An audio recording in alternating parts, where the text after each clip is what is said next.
Cupido ha cambiado el arco y las flechas por las apps de citas y los algoritmos.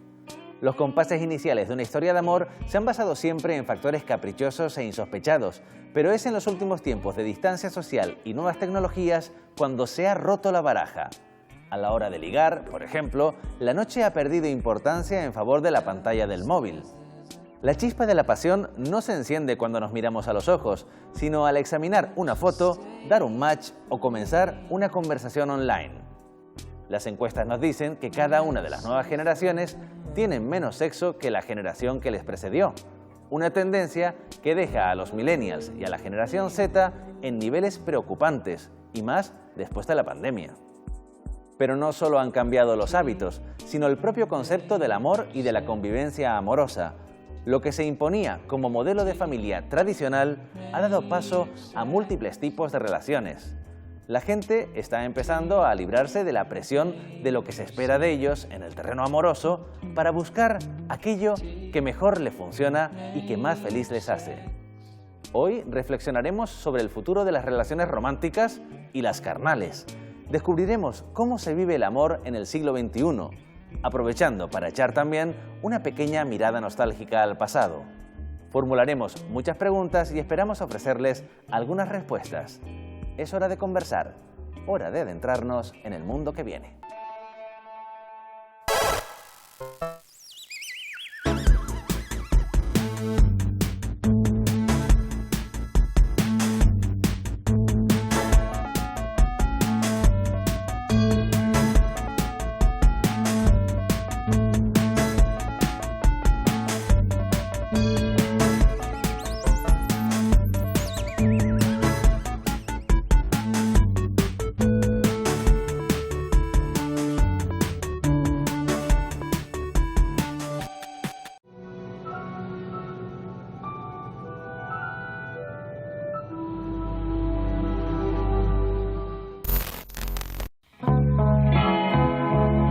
Aunque resulte difícil de creer, hasta hace poco más de 40 años, la homosexualidad era un delito en España. Desde entonces las cosas han cambiado y aunque aún queda mucho trabajo por delante, las personas están perdiendo poco a poco el miedo a mostrarse realmente como son, a expresar públicamente su sexualidad, sea cual sea, en la calle y en los medios de comunicación, demostrando que en este tema hay una rica y saludable diversidad de opciones. Hola Roy. Hola, ¿qué tal? Aquí encantado de tenerte, que normalmente, bueno, desde que comenzó El Mundo que Viene, a ti te toca cerrar el programa, pero me apetecía hoy abrirlo contigo. Sí, la verdad que estar aquí con el cuerpo me parece muy bonito y abrirlo y cerrarlo. Pues, sí, luego te escuchamos lo que nos tengas que decir al cierre, pero claro, hoy hablamos de algo muy tuyo, ¿no? O como mínimo que te interesa mucho porque hablamos de relaciones afectivas y hace poco incluso publicabas un libro que miraba no al amor, sino a los amores. Y eso convendría empezar por aclarar eso, ¿no? Porque tú no entiendes que haya un tipo de amor, ¿no? Bueno, la idea de hacerlo plural y hablar de los amores me parecía interesante porque lo que hace es dinamitar un poco esa idea de que el amor romántico, la pareja es el centro de todo o está en la parte alta de la pirámide. Y que hay muchos amores que son igual de válidos, los amores amigos, ¿no? ¿Por qué no se habla de la amistad como un amor? Porque de pronto en los programas de citas se ve como un fracaso quedar como amigos, ¿no? Esa cosa como de, sí. ¿no? En los programas de citas que hay, que en plan, bueno, me gustas como amigo, y se vive como un fracaso. Parece el premio de consolación. Exactamente, como la Ruperta del 1, 2, 3, y al final es como, bueno, la amistad es un vínculo igual de importante que el amor romántico y igual de complicado, ¿eh? Que duelos por amistad también hay.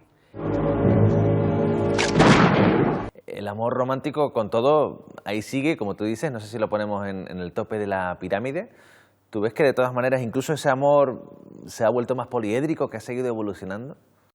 Yo creo que sí. Que lo que pasa es que creo que nos enseñan a amar, ¿no? De oídas. Entonces, luego cuando llegamos a la intimidad, que es un lugar súper peliagudo, ¿no? Cuando parece que nos distanciamos de nuestras familias, ¿no? Y empezamos ahí a decir, bueno, pues ahora me voy a enamorar, ¿no? Voy a tener sexo, todo lo que parece que es huir de tu casa, un poco, ¿no? Y generar esos vínculos, pues lo hacemos siempre un poco entre tinieblas. Hemos escuchado, nadie nos ha hablado de lo que puede estar bien o mal, tenemos relatos pornográficos, ¿no? Todo está lleno de relatos pornográficos o de relatos románticos, ¿no? Amorosos, que son igual de perjudiciales, ¿no? Muchas veces ponemos el foco en que estamos aprendiendo a tener sexo a través de la pornografía, pero también estamos aprendiendo a amar a través de relatos súper nocivos en los que el amor pasa siempre por un sacrificio, pasa por una idea de la dignidad muy concreta, pasa porque la gente opine sobre qué es el amor y que tú tengas que cumplir con esa idea. Y yo creo que amar es pactar, ¿no? Eso es lo que yo he aprendido, en plan, cada casa un pacto. Yo, por ejemplo, sí tenía una idea como muy concreta del amor y era, pues solo me tienen que querer a mí, ¿no? Y si lo haces con otra persona, entonces ya yo no soy especial, ¿no? Pues todo este relato. Y luego he visto que la gente puede querer a más gente, la gente puede estar con más personas, que si te cuidan y hay honestidad, se puede compartir desde ahí. Y creo que exigir a la gente que sea de una manera concreta en una relación muchas veces es lo que acaba por dinamitar la propia relación. Tirando de tópicos, se dice que las nuevas generaciones están muy espabiladas en materia de sexo. En realidad, no está claro que sepan más, pero sí que son más precoces. A día de hoy, la edad media en la que tienen su primera relación sexual completa es de 13,8 años. ¿Cómo están los jóvenes afrontando la sexualidad? ¿Cómo lo ves? ¿Hemos ido a mejor? Hay información por todos lados, ¿no? ¿O a peor? A ver, yo soy bastante optimista. Yo, además, me comparo con mi generación. Yo nací en la década de los 90 y sí que cuando trabajo a pie de aula, trabajo con chicos y chicas de institutos, en concreto de Gran Canaria, y lo que veo es que hay una mayor muestra de diversidad, ¿no? Que eso en mi época, por ejemplo, no la había. Hay digamos, una expresión natural también de lo que es la sexualidad, aunque, sin embargo, seguimos encontrando algunas resistencias que tienen que ver más con responder a ese modelo quizás heteronormativo, ¿no? o de lo que la sociedad espera de chicos y chicas por ser chicos y chicas, ¿no? Sin embargo, sí que creo que nos estamos encontrando ante una generación que viene mucho más preparada. Creo que es una generación que ya viene con esta perspectiva feminista, no sé si incorporada, pero mucho más abierta a incorporarla. Estamos hablando de generaciones que han nacido con las leyes de igualdad, con la ley de violencia de género y todo el trabajo también que se ha hecho en diversidad en estos últimos 15 años, ¿no? Entonces, sí que es verdad que hay un cambio notable, aunque si bien siguen algunas resistencias pues, que tienen que ver con cómo nos relacionamos, digamos que no ha habido una ruptura generacional de la concepción de la violencia, por ejemplo, ¿no? Entonces es verdad que vemos algunos de estos fenómenos, pero yo soy muy positiva y pienso que la juventud que viene, que está ahí aquí, nos va a traer sin duda pues toda una revolución, yo creo que social y en el ámbito de las relaciones, ¿no? De cómo nos relacionamos. En educación, ¿sigue siendo necesaria la incorporación de la educación sexual en el sistema educativo? Sin duda, y te diría que rotundamente sí.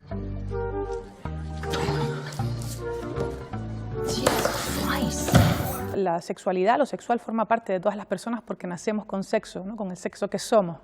Entonces, tenemos que tener una herramienta o herramientas que nos permitan educarnos y sobre todo conocernos para aceptarnos y para poder expresarnos como tal, ¿no? Y en este sentido es muy importante trabajar en quitar todas estas ideas preconcebidas sobre la sexualidad y sobre lo sexual, ¿no? Y verlo como lo que es una parte inherente a la vida humana y que hay que hablar sobre ello, ¿no? Porque al final lo que nos encontramos es pues a personas jóvenes, creo que todas las personas hemos pasado por eso, ¿no? De buscar y de indagar pues lo que es el sexo, ¿no? El sexo que se hace o cuestiones que tienen que ver con la erótica, con la orientación, con la identidad, las vamos buscando en otras partes, ¿no? Y claro, ahí vienen los peligros que a lo mejor podemos tocar en este rato, pero que tienen que ver a lo mejor con la pornografía, por ejemplo, ¿no? Que claro, es uno de los temazos. Es que a diferencia de otras generaciones previas a Internet, ahora si lo buscas, lo encuentras, pero no siempre vas a encontrar lo ideal, ¿no? O caminos que nos lleven a un entender la sexualidad de manera sana y adecuada, ¿no? Claramente, yo creo que, fíjate, pienso que el problema no es tanto que haya pues material, o sea, que haya pornografía, ¿no? O que los chicos y las chicas accedan a ese material, sino que me parece muchísimo más problemático que no haya educación sexual que nos permita discernir y desarrollar un pensamiento y un espíritu crítico para saber que lo que estamos viendo corresponde a la ficción. Yo cuando estoy trabajando con el chiquillerío, con el piberío en las aulas, siempre les digo, vamos a ver, si ustedes ven una película de acción, de Spider-Man, Batman o lo que sea, y ven que se lanzan de un 5.º piso, ustedes se tirarían. No, ¿verdad? Vemos fácil que eso es ficción. Pues lo mismo cuando estamos viendo, pues en este caso películas porno, ¿no? Pero sin duda creo que lo que falla es la educación sexual. No tenemos que demonizar un contenido que se haga con el fin que sea. Podemos ser críticos y críticas con lo que estamos viendo y decidir si lo vemos o no, ¿no? Pero creo que la censura y la prohibición no son nunca el camino, a mi modo de entender, porque creo profundamente en la democracia y en los procesos democráticos. Entonces pongo el acento en la necesidad de la educación, ¿sabes? De la educación sexual. Necesitamos hablar de procesos que pasan, de qué ocurre con nuestro cuerpo a medida que vamos creciendo, los cambios a los que nos enfrentamos, qué pasa con las emociones, cómo gestionamos una ruptura, qué pasa cuando nos gusta a alguien, qué pasa ya en el ámbito de la erótica, qué le pasa a nuestro cuerpo, ¿no? ¿Qué es esto de la excitación? Estamos hablando de cuestiones que también corresponden a lo que son procesos biológicos, pero también sociales, ¿no? En plan, que van de la mano. Entonces necesitamos que la gente entienda, que las familias entiendan que esto es algo que parte digamos, de un cuerpo teórico, de que se estudia, ¿no? En este caso te puedo hablar de la sexología, que también se nutre de muchas disciplinas que parten de la propia biología, medicina, pero también de ciencias sociales, porque también el enamoramiento o cómo atraviesa nuestro cuerpo pues diferentes paradigmas sociales, eso impacta en nosotras y nosotros y tiene un significado. Entonces necesitamos dar respuesta a todo esto y que el piberío sepa qué pasa y dar información sobre todo veraz, rigurosa, científica en este sentido, y que no estamos hablando ni de sectarismos, ni de dogmas, ni de cosas raras. Estamos hablando de lo que es, ¿no? Que es educación sexual para que las personas puedan conocerse, expresarse y aceptarse, ¿no? Y vivan felices como son. Otro cambio es que los jóvenes y los no tan jóvenes ligan ahora de manera distinta. En Estados Unidos, el 40% de las parejas se forman a través de Internet y en España el 9% de los hombres y el 5% de las mujeres tienen una aplicación de citas instalada en sus teléfonos móviles. ¿Eso es evolución o es retroceso? Yo tengo la anécdota de que cuando no existían los Tinder de la vida, ni aplicaciones como Mythic, ni cosas de estas, yo trabajaba, tenía compañeros que tenían, va a decirlo así, dificultad para relacionarse y tener algún tipo de pareja, chico, chica, o lo que fuese, pues, porque un tema de su propio carácter, ¿no? Que eran muy introvertidos o tenían esa dificultad. Y yo siempre vi con esperanza este tema porque veía como muchos de ellos, ese primer contacto, ese primer hielo, lo rompían virtualmente. Y tras un periodo de chistes virtuales y de teleflirteos, pues ya iban a saco bueno, se conocían y continuaba, y esa primera parte, porque en realidad era la única parte que les tenía tal, la resolvía. A partir de ahí todo evolucionó a más radical. En aquel momento yo pensé que sería bueno, la verdad. Cuando en el primigenio evento que viví en el que alguien tímido conocía a una persona virtualmente y gestionaba esa parte, yo entendía que era algo bueno. Y ahora no creo que tenga que ser necesariamente malo tampoco. Atrás han quedado los tiempos en los que la noche y el romance formaban una pareja casi indisoluble. Eso de la noche y el amor es algo que conoce a la perfección las relaciones públicas Rosy Curbelo. Hola Rosy. Hola Sergio. Tenía ganas de hablar contigo para preguntarte si la noche estaba cambiando, ¿no? Lo que pasa es que, claro, en los 2 últimos años todo ha cambiado y me da que la noche, además, cuando ha existido, ha cambiado más todavía, ¿no? Sí, llevamos unos años con una noche diferente, ¿no? Yo te digo, en principio, que yo no soy nada nostálgica. Yo soy una mujer de presente y a mí me gusta vivir lo que toca. Sí. Pero echo de menos eso, por ejemplo, ¿no? Los encuentros, las conversaciones, el poder estar contigo sin tener que utilizar un móvil y estar, que a veces digo, Dios mío, esta soledad no tiene nada que ver con que yo haya crecido, tiene que ver con otras cosas, ¿no? Es que vas por la calle y la gente mira el móvil y no me miran ni a mí ni a nadie. Me estás hablando de algunos cambios que Que, no tienen sí. que ver con la pandemia, tienen que ver con No. todo Con el la arrastre evolución. tecnológico y sobre todo nuestra obsesión en cuanto entró el móvil en nuestras vidas y nuestra manera de comunicarnos. Exacto, el mal uso, que a lo mejor sin darnos cuenta, me incluyo, ¿no? Hacemos de ese avance, de esa evolución, ¿no? Yo creo que está muy bien porque es muy necesaria, ¿no? Para operar, para crear, es importantísimo, ¿no? Pero que nos quite otras cosas que pueden ser nuestro contacto, nuestras relaciones, como teníamos cuando la noche funcionaba. También creo que era pertinente hablar contigo, ya que estamos hablando de relaciones afectivas. Yo decía, es que Rosy de esto tiene que saber mucho, porque quien haya conocido mucho el mundo de la noche, que hablábamos que era ese momento en el que íbamos a mostrar nuestro mejor yo, también era el momento del cortejo y de iniciar muchísimas relaciones, ¿no? Esos fueron unos años gloriosos. 80, la música, los Pegamoides, los Secretos, los Canarios, anteriores los John Lennon, el Pink Floyd, que te decía. Y la gente iba a bailar a la discoteca y bailaba con Pink Floyd, ¿no? Te bailaba con todo. Y sobre todo se hablaba. Y si no bailabas ni escuchabas música jugando al billar, jugando con Manolo Padorno, jugando con intelectuales que salían de noche. Yo he sido para mis padres una pesadilla, porque solo lo que quería era encuentros y conversaciones, enriquecerme, ¿no? Las redes sociales, que son estupendas, ¿no? Yo necesito contacto, ¿sabes? Yo le decía el otro día a una amiga que tenemos tú y yo común, que encuentro una diferencia tremenda en que alguien en la puerta de mi casa me dé las buenas noches y me desee un buen descanso, que me lo cuente por WhatsApp, aunque sea alguien que yo conozca y quiera. Esa sensación de llegar a mi casa después de un beso y buenas noches en la puerta es una sensación de felicidad que no me termina de dar lo otro, ¿no? A lo mejor es que yo no lo he entendido, pero yo creo que tenemos que estar más unidos, más juntos, sentirnos más. Eso es lo que nos falta un poco, ¿no? La noche, de todas maneras, el afecto que crea a veces está muy devaluado, ¿no? Parece como que es muy de usar y tirar. ¿Tú has visto creación de grandes amores a partir de la noche? Sí, yo lo tengo clarísimo. Yo creo que la noche es muy mágica. La noche tiene el romanticismo y tú lees y siempre parece que las cosas más misteriosas y más especiales pasan de noche, ¿no? Y luego que hubo una época que tú eras muy chico, porque mira además que tan mal no lo hicimos, porque mira, por ejemplo, tú, mi hija, hay una gente de esa generación que son unas joyas, ¿no? O sea, que algo bueno hizo todo.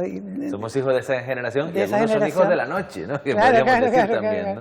Por eso te digo que dio muchas cosas buenas. Yo salía lo que podía. Tengo un amigo que quiero mucho, que solo descansaba, dormía los martes. Salía todos los días, todas las noches. Y los martes se cerraban los locales, entonces él no salía. Y yo ahora creo y digo que ahora se duerme más, pero antes se dormía mejor. No se descansa igual. Cuando se viene con algo que te ha hecho sentir, como una música que has escuchado, con unos amigos que has estado, con una tertulia que has tenido, te acuestas y es como otra sensación, ¿no?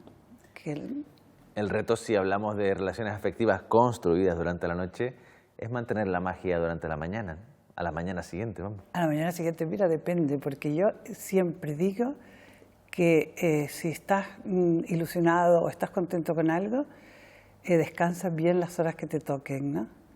A veces no te creas que dormir mucho hace que te despiertes mejor. Yo creo mucho en las resacas. ¿Qué pasa con las resacas? Que creo yo, bueno, antes tenía resacas y ahora tengo convalescencia. Sí. No bebo, pero que el día que me toca, estoy al día siguiente mal, pero bien. Diciendo, qué bien me lo pasé ayer, estuve con mis amigos, que nos divertimos, qué conversación, qué tal. Y eso ya es como un acontecimiento. Antes era como una forma de vivir y ahora es un acontecimiento. La pregunta es, en este mundo en el que las relaciones interpersonales van cada vez más deprisa, ¿sigue habiendo lugar para el amor a primera vista? Y más aún, ¿existen realmente los flechazos? ¿Y el amor a primera vista es un mito o crees en él? Bueno, el amor a primera vista, es que claro, para mí el amor requiere de tiempo, o sea, el amor, ¿no? Y es lo que no tenemos ahora. O sea, Hemos construido una sociedad impaciente, además, líquida, ¿no? Esa sociedad líquida en la que tenemos la sensación de que siempre vamos a encontrar algo mejor a la vuelta de la esquina, ¿no? Lo comparan casi con una cosa adictiva que tiene que ver con las máquinas tragaperras, ¿no? O sea, por ejemplo, en las aplicaciones para ligar, para hacer match, dice que funciona de la misma manera que las 3 cerezas, es decir, tú, ¿no?, coges la máquina tragaperras y te sale pues los 2 limones. Oye, pues los 2 limones están bien, ¿no? Pues son 2 limones. Y dices, no, las 3 cerezas me van a tocar, ¿no? ¿Qué pasa? Que si estás todo el rato esperando las 3 cerezas, nunca valorarás, ¿no?, lo que tienes. Entonces, en esa especie de urgencia y de impaciencia y de consumir, ¿no?, esa cosa de consumir al otro y de que siempre habrá una novedad, pues parece que ya el amor requiere de tiempo. Entonces, si yo creo que voy a conseguir algo mejor, pues probablemente no me quede. Y yo creo que el amor, si algo tienes, que te queda. Sobre las aplicaciones de citas, pues también se ha ido generando un mundo diferente. ¿Ha cambiado también nuestro comportamiento, nuestra manera de acercarnos o entender qué es lo que enciende esa chispa que nos puede llevar a una relación? Yo creo que sí, que en realidad esta forma de interactuar lo que hace es que el asombro y el misterio, que creo que forman parte intrínseca del ser humano, de lo bonito y de la incertidumbre, ¿no? Creo que hay como una necesidad constante de iluminarlo todo o de desvelarlo todo. Y eso en realidad a mí, por ejemplo, me parece aburrido. O sea, a mí me parece mucho más aburrido haber visto fotos y haberme hecho ideas de gente, ¿no?, antes de saber a qué le tiene miedo. O nos conectamos también por cosas muy físicas y muy superficiales, es decir, nuestras conversaciones giran en torno, pues, eso, te he visto aquí, me gustas, me pones, ¿no?, hay una atracción física, y luego la conversación que tenemos siempre son, pues, en torno a, yo qué sé, a lo que haces, qué hobbies tienes, ¿no?, pero no hay una profundidad como decir a qué le tienes miedo, cómo se llamaba tu primera mascota, te dolió cuando murió tu mascota, no sé, quiero decir, lo que pasa es que no hay una profundidad, no hay, y es normal porque es que, como decía antes, si deslizando puedes encontrar un mundo nuevo, sobre todo de gente que no te conozca, que eso siempre es muy guay porque dices, oye, qué bien, porque así tengo 6 meses y cuando ya tengo que rebuscar un poco dentro, siguiente. Se dice que las nuevas generaciones tienen miedo al amor, pero no a relacionarse, que no sé si está vinculado a esto que estamos diciendo, ¿no? Sí, yo creo que las nuevas generaciones vienen con muchos menos etiquetas y me parece fascinante, ¿no? Yo me escucho, o sea, en estos últimos 10 años he notado que me he hecho mayor, sobre todo por discursos de gente más joven que de pronto, pues yo digo, soy gay, ¿no? Y me siento como un dinosaurio diciendo esa palabra, porque es verdad que bueno, creo que se vinculan desde lugares mucho más... se mueven mucho más, ¿no? Hay como mucho más movimiento y mucha más fluidez que de hecho me hace replantearme mis propios deseos muchas veces, ¿no? Y decir, pues yo habré sido un poco, digo, yo me instalé aquí, ¿no?, en esto de ser gay y ya me acomodé y digo, y la vida igual era un poco más divertida y más rica, ¿no? Incluso ampliar un poco esos márgenes. ¿Pero qué te refieres? ¿A que las etiquetas ya se nos están quedando pequeñas? ¿O? Sí, a nivel político es necesario, ¿no?, porque lo que no se nombra no existe, entonces hacia afuera es necesario que se visibilice que existen otras formas distintas de desear o amar, pero creo que evidentemente ya hacia adentro o en unos años espero que no sean necesarias estas etiquetas, porque sobre todo vuelven a ser nuevamente lugares para que te lean, pero también un poco de encierro, ¿no? Es decir, si tú no presupones que yo soy heterosexual, no tendré ningún problema en que cuando me enamore de un chico o tenga sexo con un chico, tenga que decir, pues me he enamorado de Paco, ¿no?, o he tenido sexo con Juan, porque nadie habrá ordenado el mundo externamente para que yo sienta que eso es un problema.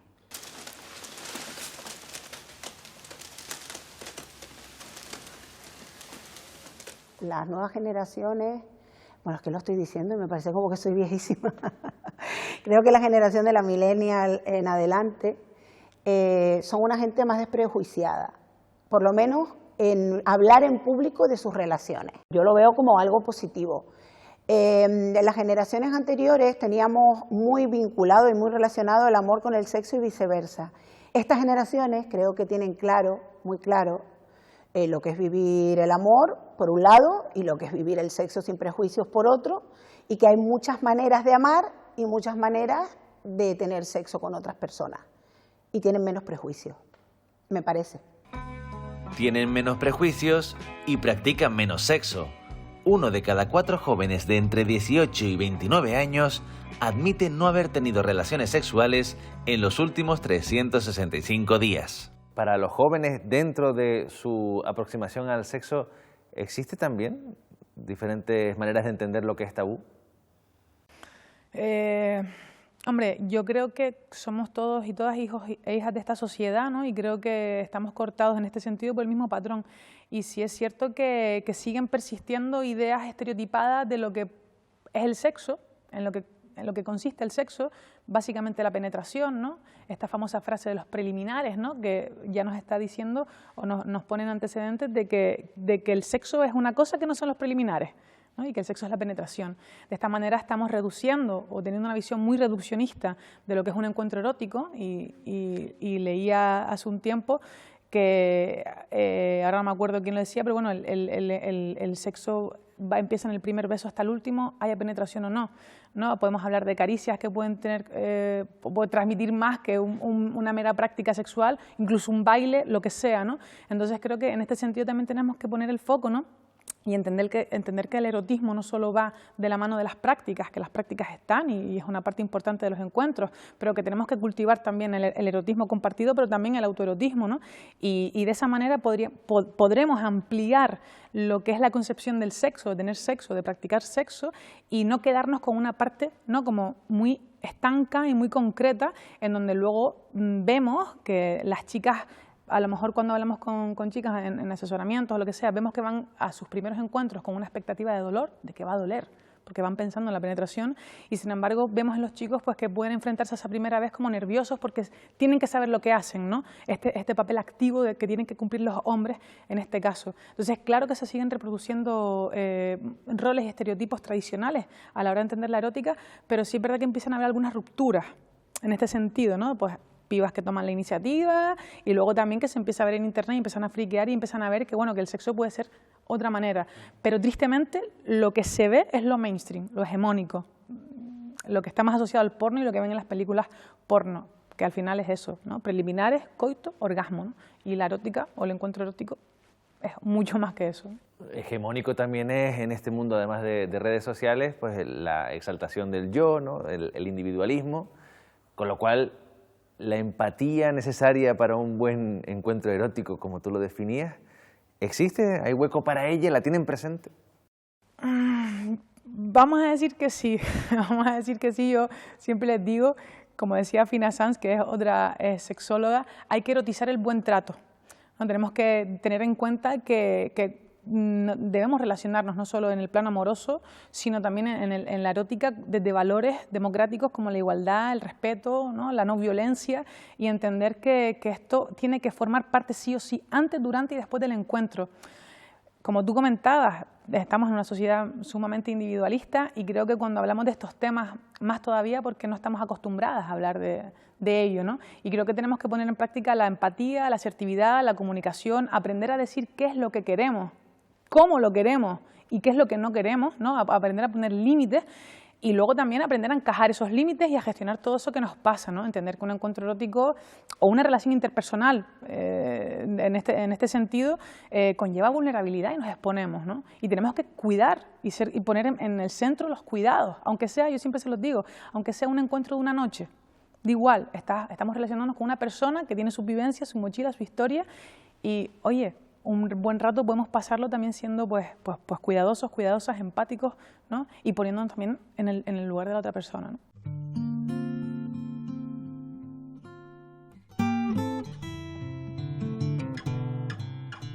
Nos hacen llamar amor a tantas cosas que no lo son, nos hacen creer que el amor lo puede todo, que el amor consiste en renunciar, aguantar y sacrificarse, que si quieres, puedes, pero es que a veces quieres y no puedes, a veces lo intentas y no puede ser. Se produce tantísimo daño en nombre del amor, las expectativas familiares, las exigencias en la pareja, el malestar en las amistades. El primer escalón del amor es la admiración, el siguiente la libertad, la honestidad y el cuidado, porque no hay amor sin respeto, sin verdad y sin buenos tratos, porque cuando tú quieres a alguien, lo quieres alegre, a pesar de ti, aunque sea sin ti. El amor es un compromiso de compañía mutua, hermoso y complicado. El amor es la posibilidad de existir en los demás. Por eso al amor nunca se le dice que no.